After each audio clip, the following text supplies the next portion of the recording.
Fatima says, my husband lives in Saudi Arabia and I live in India with my in-laws. I do not want to stay here in the absence of my husband, but I live here just because my husband said so. What's the ruling regarding this? Can I go and stay at my parents' house without my husband's permission? Fatima, this is a complicated scenario because originally, unlike what the people in the subcontinent want or like to hear, a woman, a wife in Islam deserves a separate accommodation. This is her right in all books of fiqh. And this legitimate accommodation is identified by a room, a kitchenette, and a bathroom. That's it.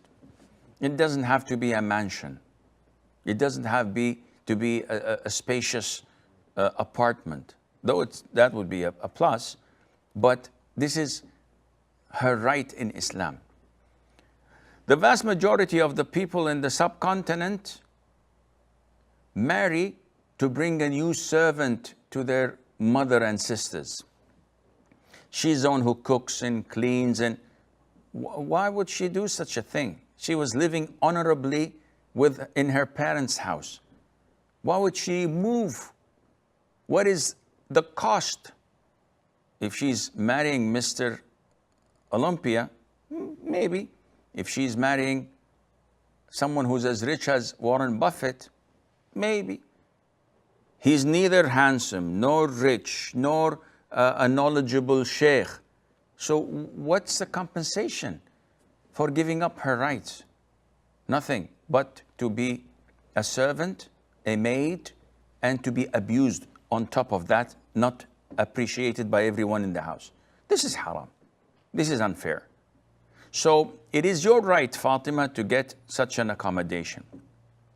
But if you give up your right because you love your husband and you stay with him in your in-laws' house, providing that there is no free mixing in such a joint family, it is totally prohibited, even if your husband wants it, that you live in a house where your brothers-in-law roam freely. And sometimes I get complaints, lots of times, of brothers-in-law barging in the bedroom of their sister-in-law without knocking, without asking, because this is their house. They don't respect their privacy. This is a serious issue. No man would accept this to happen to his wife.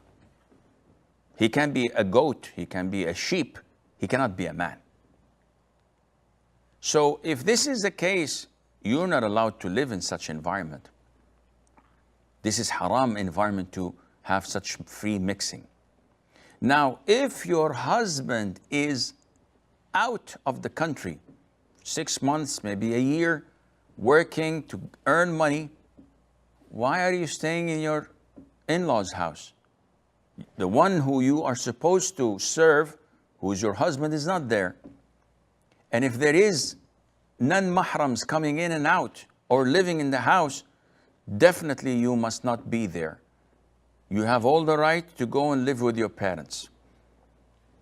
If your husband does not allow you to do that, you do not have to obey him. You're not obliged to obey him. He's not there.